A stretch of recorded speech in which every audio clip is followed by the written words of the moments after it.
Hey guys, I'm Art of Joshi, or you can call me Josh, and welcome to my YouTube channel.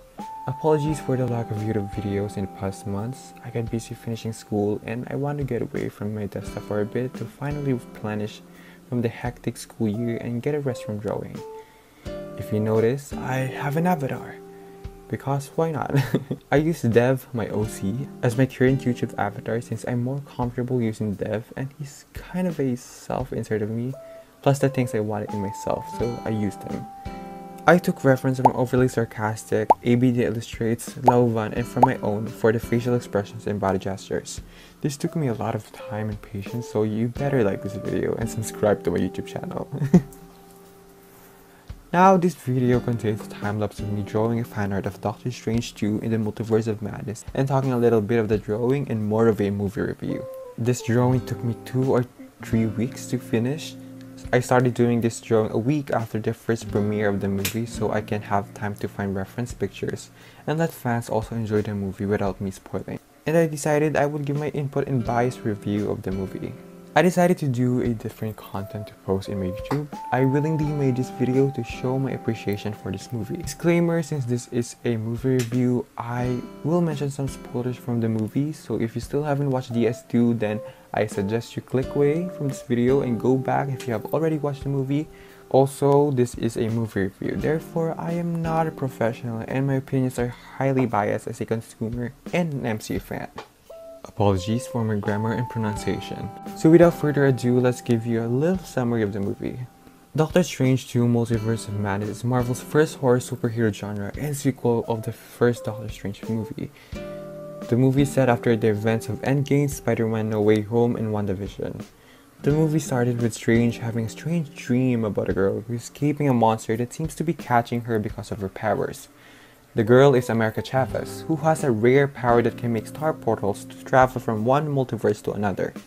Strange woke up and actually saw America in real life, being chased by a one-eyed monster with rich runes on its tentacles. Strange enlisted the help of one of the most powerful magic wielders, Wanda Maximoff, about America's problem. But, plot twist, Wanda is the big bad who wants to capture America Chavez for her own personal gain. Thus, the chase to capture America through the multiverse starts. This is MCU's first horror film directed by the one and only Sam Raimi, who directed most of our childhood movies growing up. His works include Tobey Maguire's Spider-Man trilogy, Evil Dead, Drag Me to Hell, Oz the Great and Powerful, The Grudge, and many more. The cast consists of Benedict Cumberbatch, Elizabeth Olsen, Rachel McAdams, Benedict Wong, whom reprised their roles from their previous appearance in MCU, and a new addition, Xochitl Gomez as America Chavez. Ever since Kevin Feige announced this movie, I was literally thrilled and I can't wait for the trailer to release and premiere. And when I watched it in May 4, I was not disappointed. I loved the movie so much. By the time I'm editing this video, I watched it 10 times already, one at the cinema and the others are from free websites. After watching it for the 3rd time, I started to see that there are still flaws and plot holes in this movie and things that felt rushed. But it doesn't make it any less of a great movie. This movie is worth seeing because it features not only talented actors and great thrilling sequence, it also tells an exciting story that will not make you yawn. It introduced a lot of possibilities for the future of MCU. This movie is different and unique from any other MCU movies we've had before. The musical score and Sam Raimi's directing style is its strong suit. Now that we're done with the synopsis, my review will evaluate the strengths and weaknesses that I see in the plot, characters, cinematography, writing, musical score, and special score of the movie. Now let me start with the plot. It's indeed different in terms of genre, pacing, and story from past MCU movies. I like how Marvel really experimented with the horror part of the movie. It paid homage to iconic horror movies and tropes such as The Grudge, The Ring, Evil Dead, Carrie, The Shining, and The Twilight Zone. I think my favorite horror movie reference is definitely when Wanda crawls out of the gold gong on all fours like Samara. It is very cool and kind of how the Enchantress moves in Suicide Squad, which I love. I like their interpretation and explanation of the multiverse. It is somehow simplified and easy to comprehend, especially when first time hearing the word multiverse. I suggest you watch the What If series and Loki for you to have a better grasp of the concept of multiverse of the MCU. Another great movie who also dwells about the multiverse is A24's Everything Everywhere All at Once. Such a great movie. I highly recommend it. And it's funny how it kind of have a same plot and story from DS2. Next thing that I like is the on-screen vignettes. Okay, that sounded wrong. This really helped make the movie more thrilling and horrifying, and it's just shocking that Marvel would show that, but I love it. The weakness for me is that the movie is fast-paced and short. It didn't give me time to know more and relate to America Chavez and the other characters in the movie. America became more of a plot device than a character in the movie. I heard that it was supposed to be 40 minutes longer than the theatrical cut, so I'm curious what would happen if so.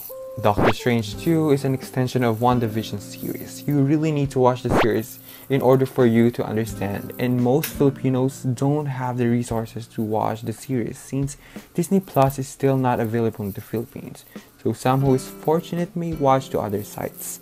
I know this is a marketing ploy of Marvel for people to watch their series, but the movie is heavily relying on Loki, What If, and WandaVision series for a beginner watcher to see. This isn't a problem for me since I personally binge watched the Marvel series, but I can see my family who watched with me confused at parts that was referenced from the series. There were times I would get excited because of a detail from the series, but my family members would ask me, why am I screaming, or what does that mean? The multiverse feels so small in this movie. The title is branded as Multiverse of Madness, but there were only 3 multiverses, including Earth 616, that were involved in the movie. But I just hope more variants of Strange and Wanda were involved for it to really be madness. And last, there is no after effects of events from No Way Home. I think what happened between the multiverse dilemma and then No Way Home should have affected the DS2 other than just calling back at Spider-Man and Strange experience with the multiverse. Acting. The actors are very phenomenal. They really own their roles, and I personally think this should have been a Scarlet Witch movie Multiverse of Madness film since Elizabeth Olsen nailed her role as Wanda Maximoff and stole the spotlight. The way she delivers her lines is so full of emotion, pain, sadness, and anger. She really carried this whole movie. When we watch this movie in cinemas, whenever she's on screen fighting or killing someone, I was hyping every moment of it. While the audience around me are dead silent from devastation or saying, no! Benedict Cumberbatch became more of a mentor than a leading role. He became our eyes through the multiverse, and I like how this version of Strange has really developed since No Way Home. Back then, he has been known to be someone who's willing to sacrifice one thing or people for the greater good of humanity. Defender Strange also did that, but people are like saying, why would Strange save a girl she just met?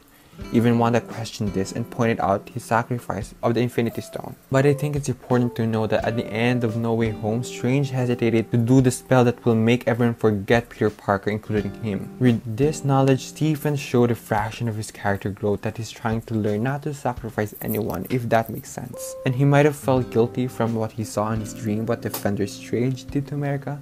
Other than the reason Strange doesn't want Wanda to have that kind of power that might possibly enslave the whole multiverse, this might have also been the reason why Strange became overly protective of America. Xochitl Gomez is very lovable, and it's nice to finally see an actress cast to its appropriate age role. Wong is such a comic relief, and he's a character that I would never want to see die in the MCU. I love how Rachel McAdams' Kristen Palmer showed a lot of maturity and showed someone moved on. This helped Strange's character growth.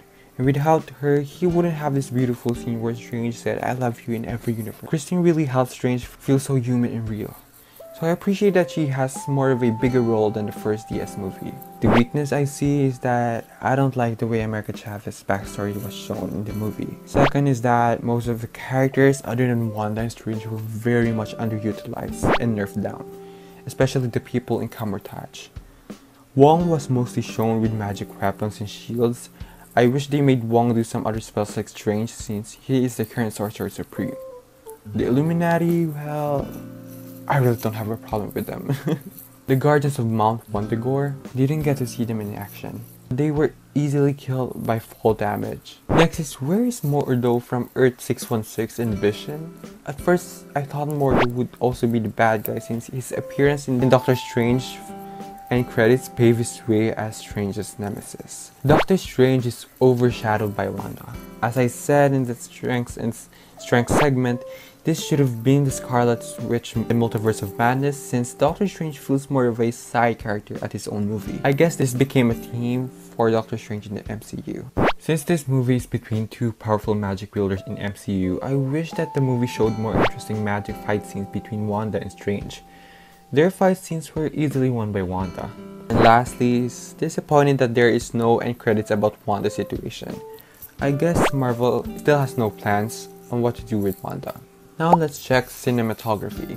Cinematography wise, I don't have any problem to it. The cinematography of Doctor Strange 2 for me is its strong suit. And one of the reasons why DS2 is much more different and unique than any MCU film that Marvel have made.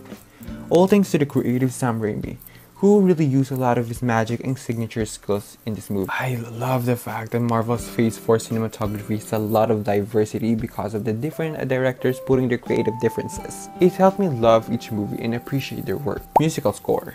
The music score was done by Danny Elfman, and honestly, I don't pay attention to scores of Marvel, but this particular movie, oh my, it is so good and different. I love the electrical guitar and rock type of score. Particularly in the A Cup of Tea, the score playing when Wanda is shown dreamwalking and Morty is explaining about the dreamwalking. The overall scene and score gives their sinister occult ritual vibes. That gave me literal goosebumps. Next is special score. Costumes are also on point. Love how America is very comic accurate. Strange is different from his previous films. At first I didn't notice it, but after drawing him I noticed the subtle changes of the asymmetrical cloak to the more heroic inner vest. And the Scarlet Witch is also amazing. I love how it translated corruption and her character arc to her costume. The shattered cracks starting from her heart, going to her crown, the mild ruins in the end of her cape. These little details in the costumes are chef's kiss. In terms of CGI, well, what can we expect? This is Marvel, of course, it's phenomenal. My top 3 favorite scenes of CGI will be the musical fight scene of Strange and Sinister Strange. It is so creative and it feels like a fight from a D&D campaign between bards. Wanda crawling out of the gong and when Zombie Strange flexes his demon cape. Writing. In terms of writing, I'll agree with most of the movie reviewers who reviewed this movie. I say that the writing are its weakest. This claim is being justified by what I said in the weakness of the plot, since all of my complaints and plot holes are from the writing. I feel like the Kamartaj fight should have been in the third act of the movie, or at least the final act, since it's more impactful and climatic than the original. But with the addition of Wanda and America's fight, since I love that part. Also, just heard that the writer didn't watch WandaVision, because how could you possibly write Wanda, the important character, without watching her growth and motivations in WandaVision? So that's kind of disappointing. The reveal of Wanda being the villain is shown in the first 20 minutes of the movie, and I think I would love it more if they wouldn't show Wanda as the villain early on in the movie. It just made me at first conflicted on whether I would like Wanda's transition from WandaVision to the movie. What I hope for is that there might be a villain we thought is the main villain, but actually Wanda is behind it. Or there is another villain and Wanda in the first to the second act of the movie is slowly becoming corrupted by the Darkhold, thus making her overpowered villain and becoming the main villain in the third act. Of course, that would require for her to be in another movie that would make her villain transition much more better. For me at least. And I just want to give a special mention to Wanda. I am just fanboying over Wanda the entire time. Well, for me, she might be the second best bad guy in MCU. I like her motive is not because of power or revenge. Unlike other villains, her motive is her willingness to have a whole happy family with her children. That made me sympathize with her and really feel for her point of view. As I said in the writing, I just wish the build-up for her villain reveal is much more slower for it to be perfect.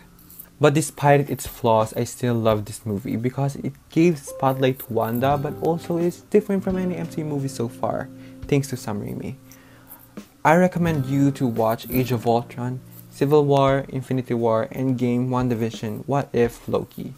Before watching this movie, the plot really revolves around Wanda. Also, do not watched theories from YouTube videos or internet rumors about Doctor Strange in the Multiverse of Madness. But by the time I posted this, you might have already watched a lot of them. They will affect your expectations so much that it will ruin your experience as a watcher and disappoint you. This movie became the type of movie the New Mutants wanted to be. Maybe if New Mutants have Sam Raimi as their director and much more budget, then it will be as great as this movie. Overall, I love this movie and it holds a special place in my heart. I highly recommend it. This is one of my top 3 favorite movies in MCU. I know that this is a very different content from what I usually post, and the purpose of this video is for me to show my admiration and appreciation for this movie. I really anticipated this movie ever since it was announced, and I guess it's been special to me since this is the reason why I got out of the house and went to the mall. I know this movie will be different for everyone, so comment down below your thoughts and opinions with this movie. Now let me talk about what is happening in the illustration. The illustration is my take on the final scene, fight of the movie. It is supposed to be in Mount Wundagore, where the Scarlet Witch is sucking America's powers and creating a star portal to her children. Strange, Wong, and Christine is trying to stop Wanda, but each have obstacles stopping them. In the foreground, Strange is being mind-controlled by Wanda, and yes, I put 2 Wandas since in the end credits of WandaVision, she can be seen multitasking. I took inspo from the scene where she manipulated one of the practitioners in Cumberbatch to run. P.S. I love that scene. Wong is facing with the Guardian. I tried to hide the Guardian since at the time I had a hard time finding a good reference picture of the Guardian. And Christine is being dragged to hell by demons. Supposedly Wanda summoned them. And it's just a reference from the Evil Dead poster and Sam Raimi's Drag Me to Hell movie. I tried to do a much more different approach with the background by instead of heavily relying on the lines, I tried to shape forms and using proper value and texture to make each component. I first started doing it in grayscale and used Photoshop to add and adjust color. It's a fun practice and definitely will incorporate it more on my artwork. And I think I did a decent job for my first time, since backgrounds are my weakness. So without further ado, this is my finished Doctor Strange 2 fan art.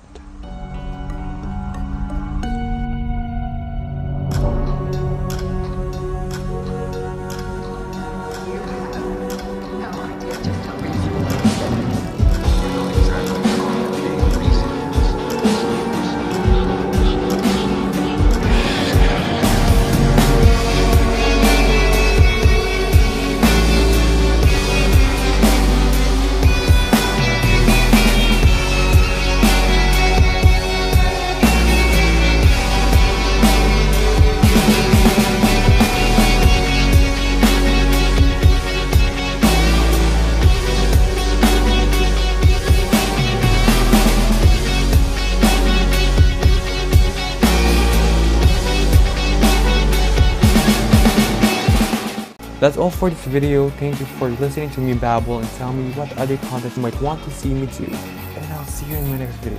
Bye bye.